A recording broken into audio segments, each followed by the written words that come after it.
Question 5 says a global 2D array result of type integer is used to store a list of exam candidate numbers together with their marks. The array contains 2000 elements organised as 1000 rows and 2 columns. Column 1 contains the candidate number and column 2 contains the mark for the corresponding candidate. Right, all elements contain valid exam result data. A procedure sort is needed to sort result into ascending order of mark using an efficient bubble sort algorithm. Okay, so yeah, then we just want to write this. Right, so let's think here. I mean, when it says ascending, of course, well, that means smallest to biggest, right? So like this. Now, if we think, right, when it says efficient bubble sort, that means two things. One is where, well, basically we calculate the end position. Now, the first iteration, the end position here will just be 999. And then right on each iteration, the end position will just go -1. And the reason the end position is 999 is because what we do is we compare position n, right, with position n plus 1. So effectively, yeah, we compare position 999, right, with position 1000. Of course, we can't compare index 1000 with index 1001, right, because there is no index 1001.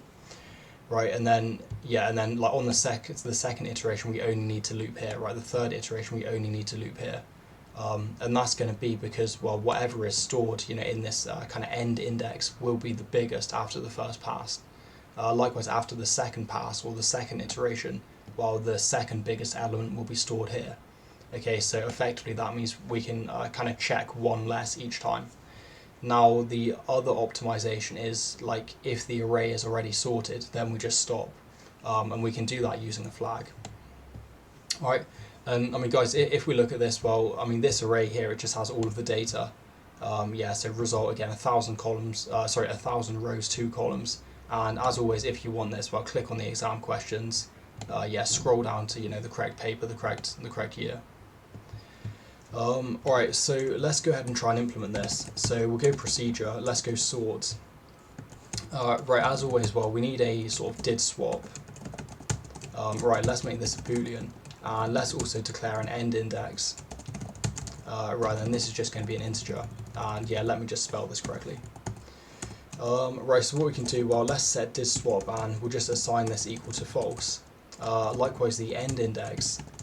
Basically this is the length -1, so let's go 999, and then what we'll do, let's say while, so we'll say while did, in fact hang on, right, so this did swap should be true.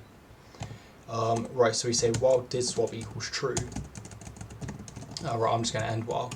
What we want to do, then we want to also set, did swap to false, because this is kind of like assuming that it's sorted, and then if we find sort of a pair that are not, let's say if we find a pair that are in the incorrect order, then we would reassign this did swap and set it to true. So right, then what we want to do, we just want to loop. So let's go for n. This will start at 1. Then we will just go to the end index. Right, then we just check. So let's say that if result, and then here the the exam result is in column 2. Right. So I mean the row is going to be the sort of candidate, and then here, okay, sorry, so column 2, right, this is the actual result. Right, so what we want to do, we want to check if this is bigger than basically n plus 1. So yeah, check it's bigger than the next column. Right, then if it is, then we just want to swap. So if we want to swap, first let's go did swap, and we'll just set this to true. Right, we can also, let's declare maybe a temp, we can go temp candidate number. Now, honestly here, if we want, we do actually only need one temporary variable, because both of these are going to be integers. So yeah, I think I'll just keep it as 1. Right, and then what we want to do, so yeah, first we want to swap first we want to swap this column 1, right, then we want to swap column 2. So right here, let's go result, and okay, hang on, right, let's assign this to the temporary variable. So right, first let's get the column n, and then yeah, we'll just right, and then let's also get column 1. Okay, sorry, so row n, column 1. Right, then what we can do, let's go, right, so let's think and, make sure to swap this correctly. We'll get the results, and this can be, I think let's go n. Okay, so, right, and then get this one, then we'll put the sort of n+1 value in here.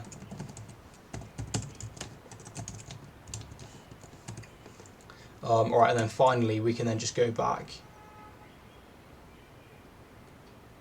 Okay, then what we can do is we can assign this temp, right, to the result n+1.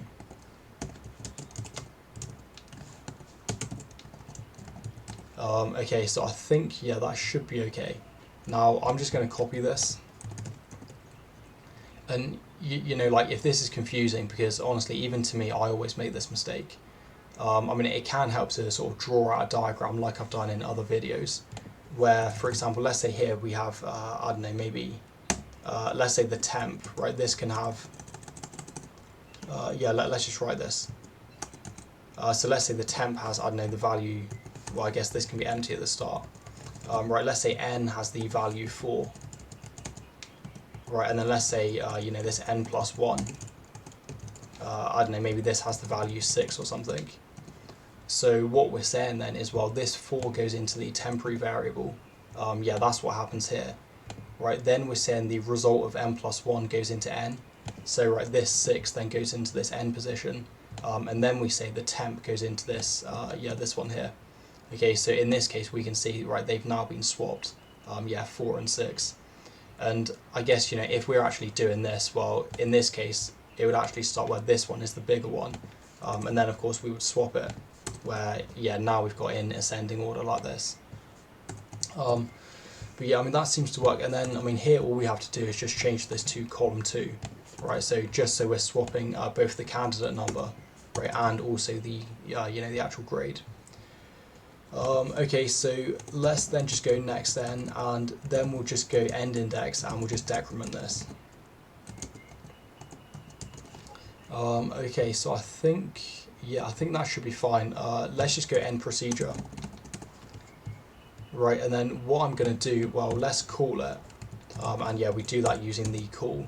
Okay, and then I'm just going to output. So to output this array, let's just go n. And of course in the exam you don't need to do it, but just for testing.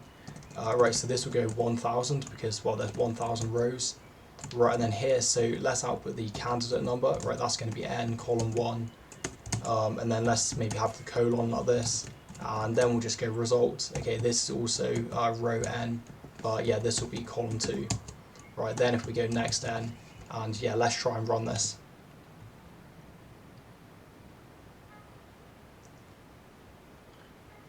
Okay, I mean, that was super slow, but I guess it seems to have worked.